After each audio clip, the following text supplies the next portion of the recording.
Hello नमस्कार, मैं परनीत कौर स्वागत करती हूँ आपका इंग्लिश गढ़ में। तो स्टूडेंट्स, बहुत दिनों से आपकी क्लास रहती थी, तो आज मैंने सोचा कि उस क्लास को रिज्यूम करते हैं।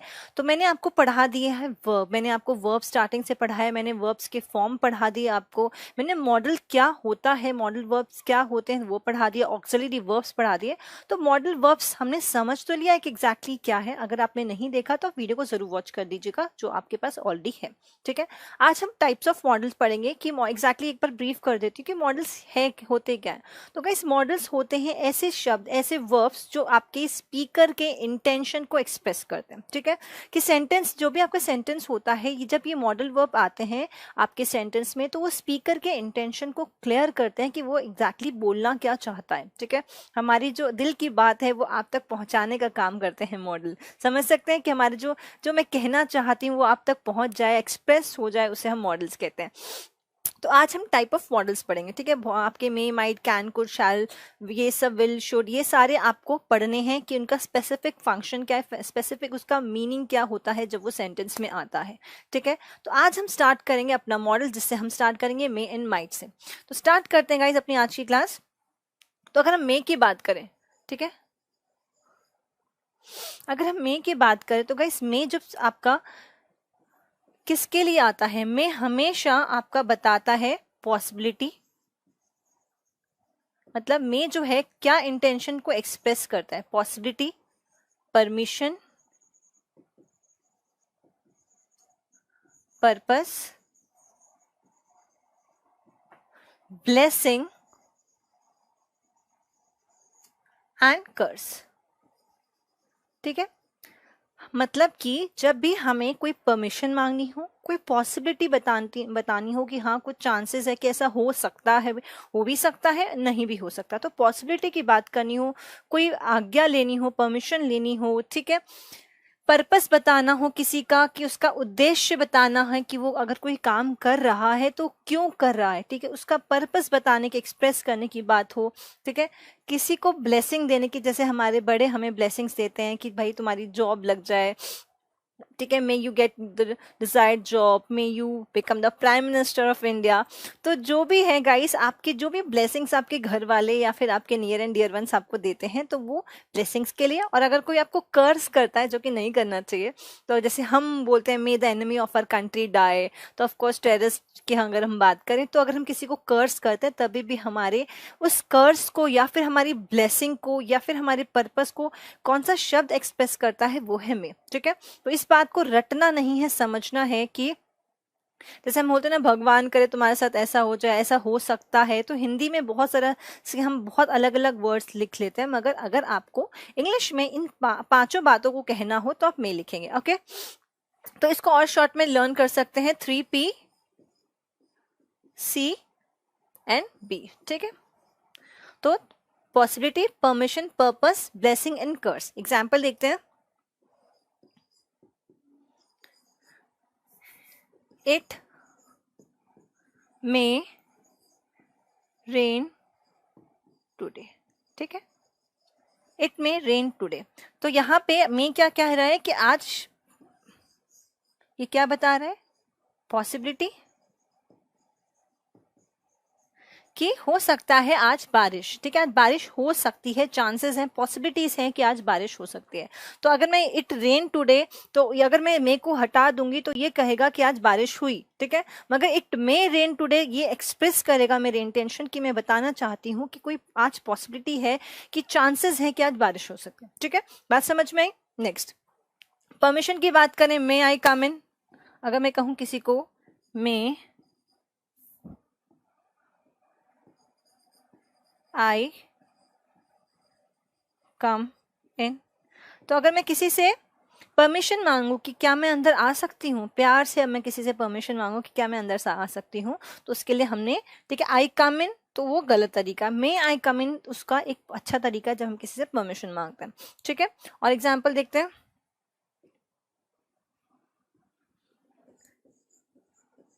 He study so that he may pass the exam. Okay, he study so that he may pass the exam. तो यहाँ पे क्या पता चल रहा है गाइस कि वो पढ़ाई करता है सो दैट, ताकि ही में मीन्स उसका पर्पस पता चल रहा है कि वो क्यों पढ़ता है, क्योंकि वो उस एग्जाम को पास कर सके। ठीक है, ही study so that he may pass the exam. तो मैं यहाँ पे किस क्या बात कर रहा है, मैं यहाँ पे पर्पस बता रहा है कि वो इसलिए पढ़ता है ताकि वो एग्जाम को क्वालिफाई कर सके, निकल सके, ऐसा मीन्स ऐसा ही हो जाए, इंस्पेक्टर हो जाए, एग्जामिनर हो जाए, जो भी आपकी पोस्ट है, पीओ हो जाए, क्लर्क हो जाए। तो आप स्टडी इस वजह से करते हैं। तो आपको जब अपना पर्पस, अपना उद्देश्य बताना होगा, उद्देश्य आप लिख सकते हैं, अपने आप ही लिख लीजिएगा। ठीक है, तब हम मे लिखते हैं। और जब हम किसी को कर्स करते हैं, may the enemy of our country die, लिखे।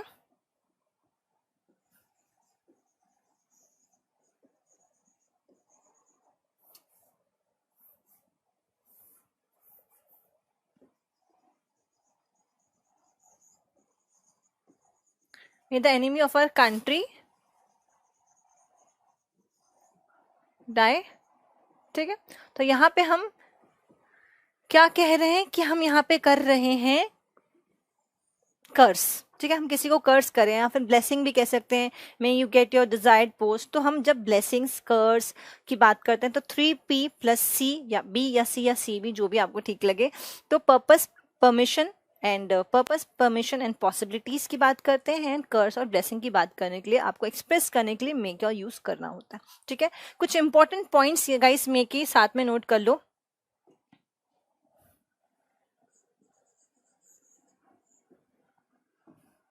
देखो,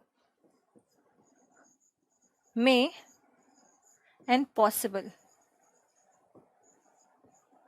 हम मे और पॉसिबल को एक साथ नहीं लिखते, ये बात ध्यान रखना। क्यों एक साथ नहीं लिखते, क्योंकि वो सुपरफ्लुअस हो जाएगा। सुपरफ्लुअस मतलब कि मे भी पॉसिबिलिटी बताता है। ठीक है, मे भी है गाइस, वो मे भी पॉसिबिलिटी बताता है, और पॉसिबल तो पॉसिबिलिटी बताता ही है। तो अब कभी भी जैसे हम गलत तरह से बोल जाते हैं, मगर वो तरीका आपको ध्यान रखना है कि आप गलत ना बोलें। जैसे कि it may be possible that this movie, जैसे अभी अभी मूवी आ रही है हाउसफुल। ठीक है, house 4 be a blockbuster hit.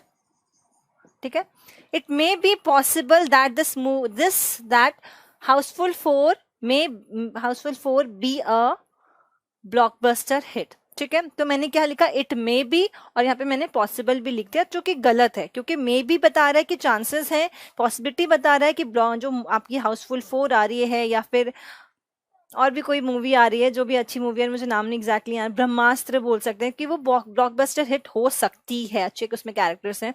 ठीक है, तो दोनों चांसेस बता रहे, दोनों पॉसिबिलिटी बता रहे, तो आपको इसको इस तरह से लिखेंगे, it may be.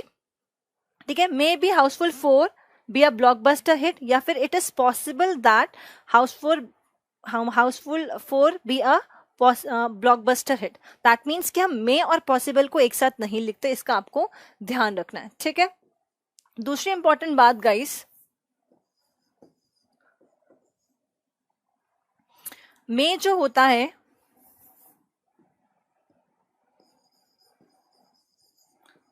is not may is not used to show capability.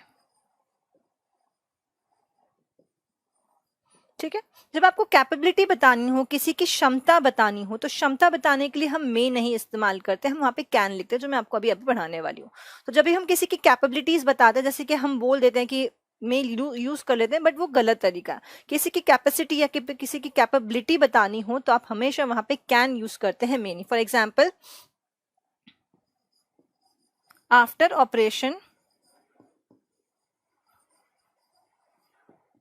he may walk properly। ठीक है, आफ्टर ऑपरेशन ही में वॉक प्रॉपरली। तो यहाँ पे आपको एरर क्या मिला गाइस, आफ्टर ऑपरेशन मींस उसकी क्षमता हो जाएगी, कैपेसिटी हो जाएगी, कैपेबिलिटी आ जाएगी इसमें कि वो ठीक से चल सकेगा। तो यहाँ पे में जो है पॉसिबिलिटी की बात होती है, यहाँ पे क्षमता की बात नहीं होती। तो क्या आंसर होना चाहिए आपका correct, he can. Okay, after operation he can walk properly. तो हमने दो बात याद रखनी है कि जो मे होता है, आप मे को पॉसिबल के साथ नहीं लिखते, सुपरफ्लुअस होता है। नेक्स्ट थिंग कि आप मे को कैपेबिलिटी या कैपेसिटी के लिए यूज नहीं करते, वहां पे हम कैन का यूज करते हैं। तो गाइस ये वाली बात समझ में आ गई। अब देखो, मे एंड माइट,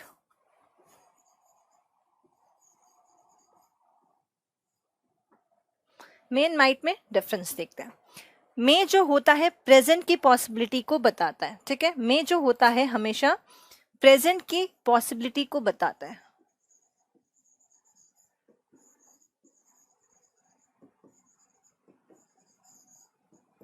जबकि माइट जो होता है ऐसी पॉसिबिलिटी को बताता है जो पास्ट में हो सकती थी मगर हुई नहीं, ठीक है। तो ये पास्ट की पॉसिबिलिटी को एक्सप्रेस करता है।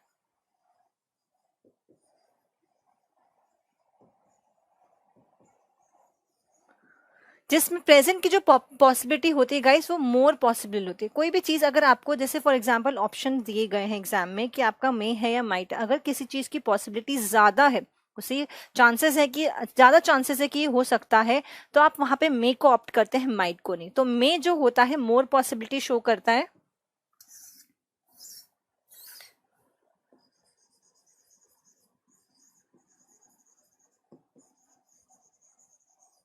ठीक है।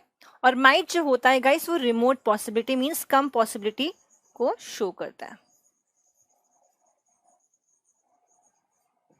ओके, तो मे हमेशा कम पॉसिबिलिटी को शो करता, मोर पॉसिबिलिटी को शो करता है, और माइट जो है आपका लो कम पॉसिबिलिटी को शो करता है, रिमोट पॉसिबिलिटी को शो करता है। एग्जांपल देखते हैं, ठीक है।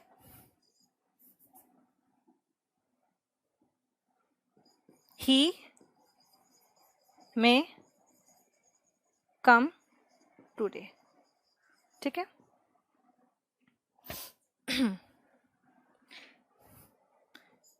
ही लेफ्ट फॉर स्टेशन, ठीक है। ही लेफ्ट फॉर स्टेशन या फिर he called me he may come today means उसने आपको फोन कर दिया है या फिर वो निकल चुका है आने के लिए, तो चांसेस आपके ज्यादा है। मगर मैं अगर लिखूं ही माइट कम टुडे, तो चांसेस जो है वो बहुत कम है, आपको क्लियर नहीं पता कि वो आएगा या नहीं आएगा, ठीक है। ही माइट कम, अगर मैं कहूँ he was not sure he might come today, तो वो श्योर नहीं है, अभी श्योरिटी की बात नहीं हुई, तो ही माइट कम वो आ भी सकता है नहीं भी आ सकता। तो जब आपकी दो पॉसिबिलिटीज को आपको चेक करना होगा कि पॉसिबिलिटी जब ज्यादा है तो मे को ऑप्ट करेंगे, पॉसिबिलिटी कम है तो माइट को लिखेंगे, ठीक है। नेक्स्ट गाइस, माइट जो होता है आपका पास्ट होता है, पास्ट ऑफ मे होता है, ठीक है। ये जो मैंने आपको वहां पे बताया नहीं, माइंड जो होता है पास्ट ऑफ मे होता है मींस पॉसिबिलिटी की ही हम बात करें तो अगर पॉसिबिलिटी पास्ट में थी, अगर दूसरी बात है कि पॉसिबिलिटी अगर पास्ट में थी, अभी मे कहता है कि पॉसिबिलिटी प्रेजेंट में है, मगर माइंड कहता है कि पॉसिबिलिटी आपकी पास्ट में थी, ठीक है। ये बात क्लियर होगी। नेक्स्ट इंपॉर्टेंट थिंग आपको ये चीज समझनी है कि जब भी आपके सेंटेंस में कंडीशनल सेंटेंस में,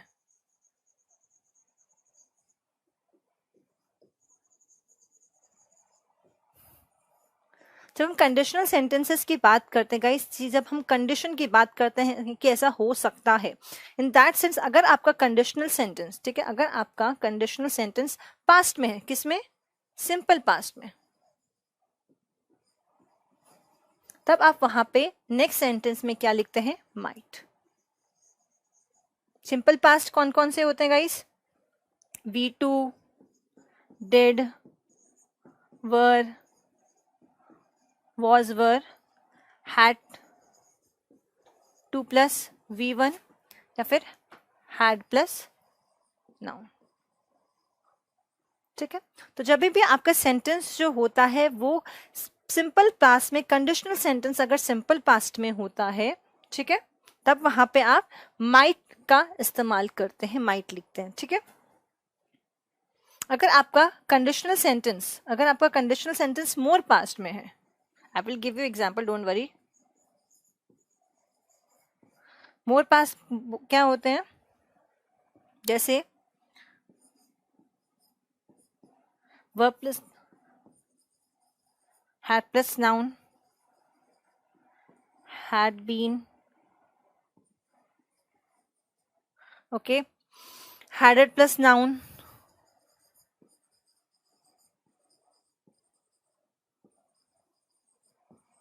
had टू प्लस V1। ठीक है, जब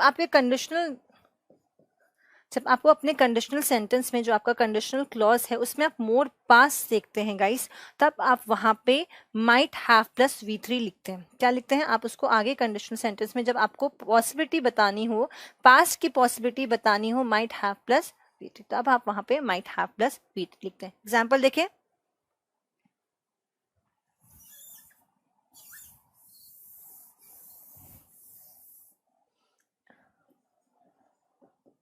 if you said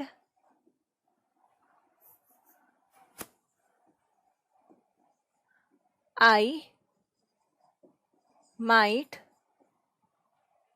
do that work। ठीक है, जब आप पॉसिबिलिटी की बात कर रहे हैं कि अगर तुमने मुझे बोल दिया होता, ठीक है, तो मैं वो काम कर देता। ठीक है, इफ यू सेड, अगर तुमने बोलती तो मैं ये काम कर देता। और अगर ये आपका मोर पास्ट में है, ठीक है, अगर आपका सेंटेंस जो है वो मोर पास्ट में है, if you have said I might have done that work।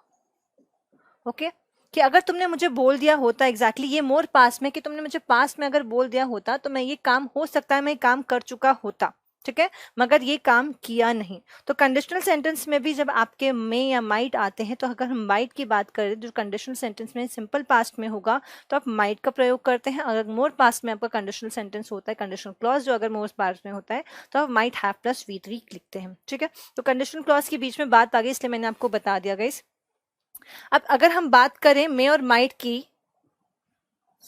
ठीक है, अगर हम मे और माइट की बात करें परफेक्ट टेंस में, ठीक है, मे और माइट का अगर यूज परफेक्ट टेंस में है तो इसका डिफरेंस क्या है। ठीक है, मे और माइट जब परफेक्ट टेंस में यूज होते हैं तो मे कहता है, मे का मतलब होता है कि प्रेजेंट में चांसेस हैं। ठीक है, मे कहता है मीन्स प्रेजेंट में इसके चांसेस हैं, मीन्स इसमें कहेंगे वास्तविकता में, जैसे कि इसमें चांसेस है कि ऐसा हो सकता है।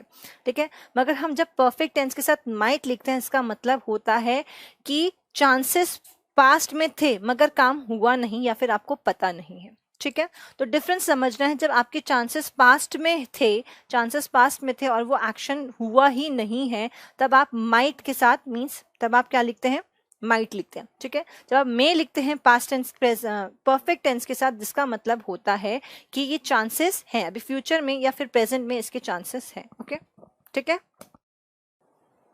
ठीक है, एग्जाम्पल देखें, परफेक्ट टेंस आपको पता ही होगा। एग्जाम्पल देखते हैं,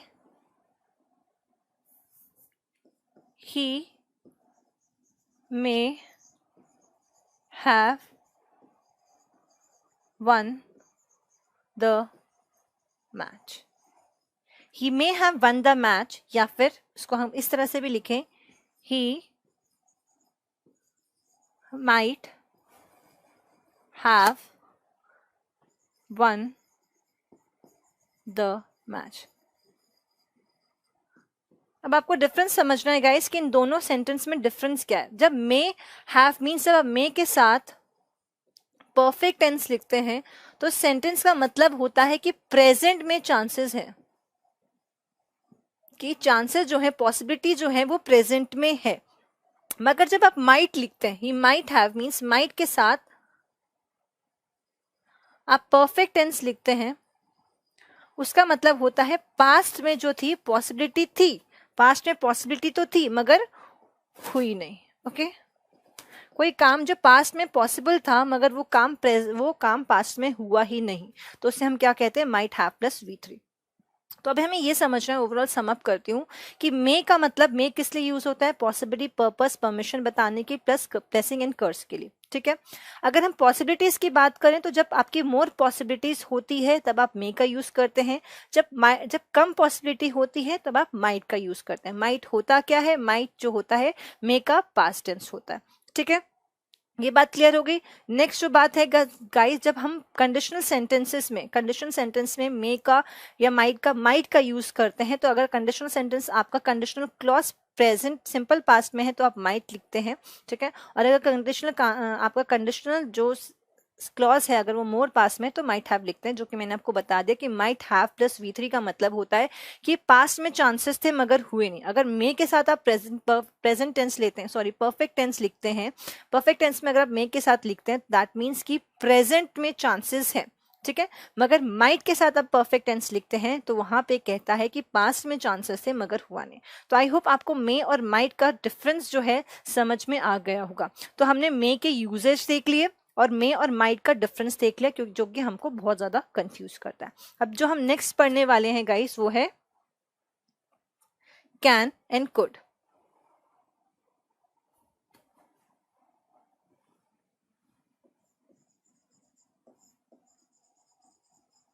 ठीक है, नेक्स्ट जो हम पढ़ेंगे कैन और कुड। तो अगर कैन की बात करें गाइस तो कैन किसके लिए यूज होता है, कैन हमेशा एबिलिटी या फिर कैपेसिटी, किसी की एबिलिटी या क्षमता या कैपेसिटी बताने के लिए हम कैन का यूज करते हैं। ओके, फॉर एग्जाम्पल, और ये कैपेसिटी कैसी होती है, फिजिकल या फिर मेंटल। तो किसी की फिजिकल या मेंटल क्षमता बताने के लिए, ये एक्सप्रेस करने की उसमें फिजिकल या मेंटली क्षमता है, कैपेबिलिटी है या एबिलिटी है किसी काम को करने की, तब हम वहां पे कैन लिखते हैं। For example, I can sing. ठीक है, कि वो गाना गा सकता है। He can solve this question. ठीक है, कि वह ये इस क्वेश्चन को सॉल्व कर सकता है। तो यहाँ पे कैन क्या बता रहा है, कैन आपकी एबिलिटी को बता रहा है। कौन सी एबिलिटी, आपकी फिजिकल एबिलिटी। ठीक है, he can solve this question, तो यहाँ पे कैन क्या बता रहा है, आपकी मेंटल कैपेबिलिटी को, एबिलिटी को बता रहा है। ठीक है, तो जब भी आपको कैपेबिलिटी या एबिलिटी बतानी होती है तब हम हमेशा कैन का इस्तेमाल करते हैं। ठीक, दूसरा इसका यूसेज जो होता है गाइस, तो गाइस जो हमारा नेक्स्ट यूज है वो है सर्कमस्टेंशियल पॉसिबिलिटी। ठीक है,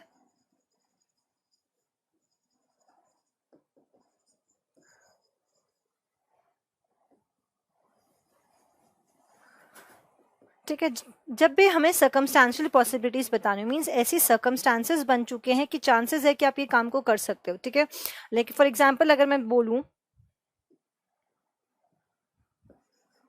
after passing the driving test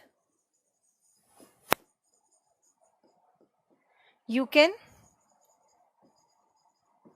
drive my car. ठीक है, कि after passing the driving test means कि सर्कमस्टांसेस जब बन जाएंगे या फिर जब आप क्लियर कर चुके होगे, सर्कमस्टांसेस बन चुके हैं कि आपने ये काम को कंप्लीट कर लिया है, ड्राइविंग, अब तब आप ड्राइव कर सकते हो। फॉर एग्जांपल, अगर आप कहीं घूमने गए हो, ठीक है, कि आपने नॉर्थ गए हो तो आप यू कैन स्की, मीन अगर in in rainfall, in snowfall you can play with snow. ठीक है, तो you can play with snow only when snowfall हो रहा है। दैट सेंस कि जब सर्कमस्टांसेस बनते हैं किसी चीज के, तो उस सर्कमस्टांसेस के अकॉर्डिंग आप उस काम को कर सकते हैं। In that sense we can use can for circumstantial possibility. जो अगर हम थर्ड जो बात करेंगे गाइस, थर्ड हम कहाँ यूज करते हैं कैन को, हम परमिशन या फिर रिक्वेस्ट के लिए भी। ठीक है, जब हम रिक्वेस्ट करते हैं किसी से या फिर परमिशन मांगते हैं,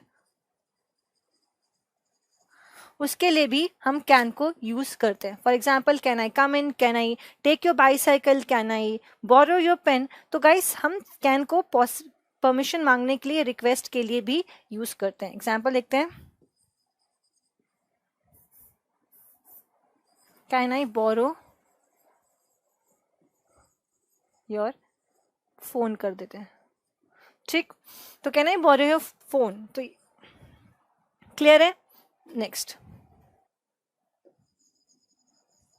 तो गाइस कुछ इंपॉर्टेंट बात ध्यान रख लें कि कैन और एबल, ठीक है, इस चीज को हमेशा ध्यान रखना कि कैन एंड एबल एक साथ कभी भी यूज नहीं होते। क्यों यूज नहीं होते? क्योंकि कैन भी एक ही बात कहता है, कैन भी क्षमता बताता है और एबल भी क्षमता बताता है। तो जब भी क्षमता बताने की बात हो, एबिलिटी बताने की बात हो, तो या तो हम कैन यूज करेंगे या तो हम एबल यूज करेंगे। एग्जाम्पल के थ्रू देखते हैं।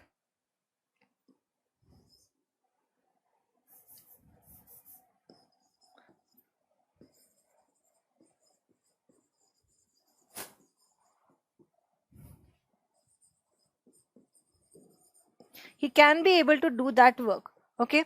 तो he can be able to do that work means कि उसमें क्षमता है कि उस काम को कर सकता है। तो कैन क्या एक्सप्रेस करता है? मैंने बताया मॉडल जो एक्सप्रेस करते हैं इंटेंशन एक्सप्रेस करते हैं, तो मॉडल यहाँ पे एक्सप्रेस कर रहा है कि उसमें क्षमता है। और एबल भी यही एक्सप्रेस करता है, क्षमता एबिलिटी बताता है, दोनों एबिलिटी बताते हैं।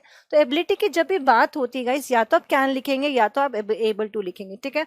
तो he can do that work या he is able to do that work, ये आपका करेक्ट फॉर्म होगा। आप दोनों का जब भी आपको एग्जाम में हमेशा दोनों को इस तरह से दिया जाता है कंफ्यूज करने के लिए, मे को पॉसिबल के साथ यूज कर दिया, कैन को आपका एबल के साथ यूज कर दिया, तो इसीलिए आपको कंफ्यूज किया जाता है। अगर आपको दोनों की मीनिंग पता है तो आप क्लियर कर पाएंगे, ठीक है। तो ये बात ध्यान रखिएगा, ये इंपॉर्टेंट टॉपिक, इंपॉर्टेंट पॉइंट है। आगे बढ़ते हैं, अब हम डिस्कस करेंगे कैन और कुड, ठीक है। कैन हमने पढ़ लिया, तो कुड क्या है गाइस? कैन का पास्ट है, ठीक है। Past form of can is could. तो जहां पे आपको पास्ट की एबिलिटी बतानी हो, जब मैं कह रही हूँ कैन जो है पास्ट ऑफ कुड है, दैट मीन्स की जब कुड जो है पास्ट ऑफ कैन है, दैट मीन्स कि जब आपको बताना हो प्रेजेंट की एबिलिटी तो आप कैन लिखेंगे। अगर आपको पास्ट की एबिलिटी बतानी है तो आप कुड लिखेंगे। For example, I can sing, तो मैं गाना गा सकती हूँ। आई कुड सिंग, तो मैं गाना गा सकती थी मगर मैंने गाया नहीं, या जो भी। तो पास्ट की एबिलिटी की बात करें तो कुड होगा, ठीक है। तो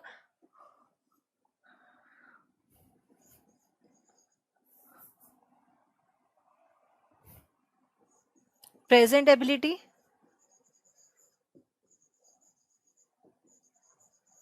ओके।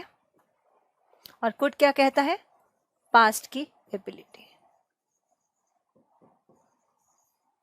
ठीक। I can sing, I could sing. Next, request के लिए, ठीक है।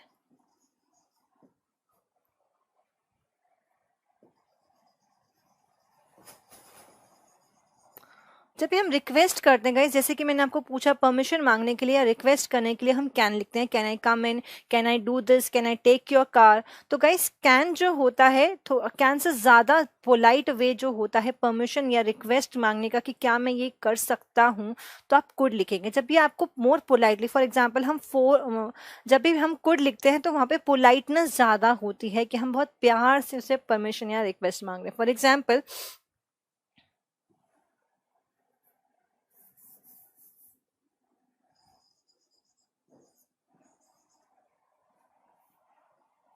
Can I take your car, और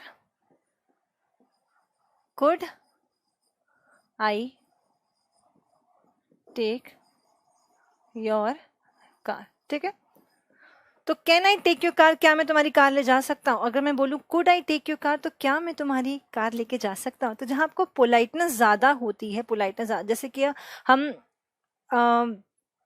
हम जब भी पोलाइट वे के मीन्स बहुत प्यार से हम किसी से रिक्वेस्ट करते हैं, तो हम हमेशा कुड को वहां पे लिखते हैं, ठीक है। नेक्स्ट,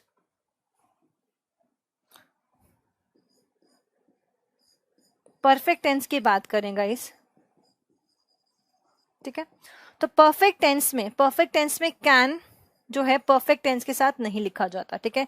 कि he can have done this, he can have do that, तो कैन के साथ आप परफेक्ट टेंस नहीं लिखते, मगर कुड के साथ आप परफेक्ट टेंस लिखते हैं।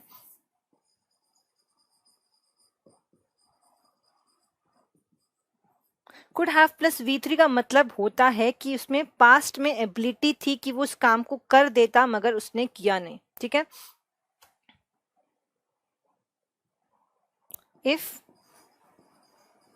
यू, या फिर हम इसको इस तरह से लिखते हैं, he could have won the match. ठीक है, तो जब हमने इस पे मे लिखा था, जब हमने इस सेंटेंस में मे लगाया था, तो हम वहां पे पॉसिबिलिटी की बात कर रहे थे।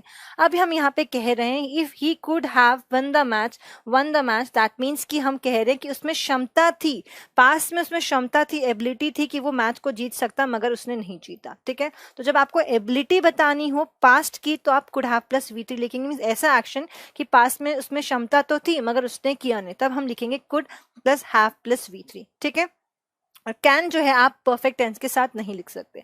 बात समझ में आ गई?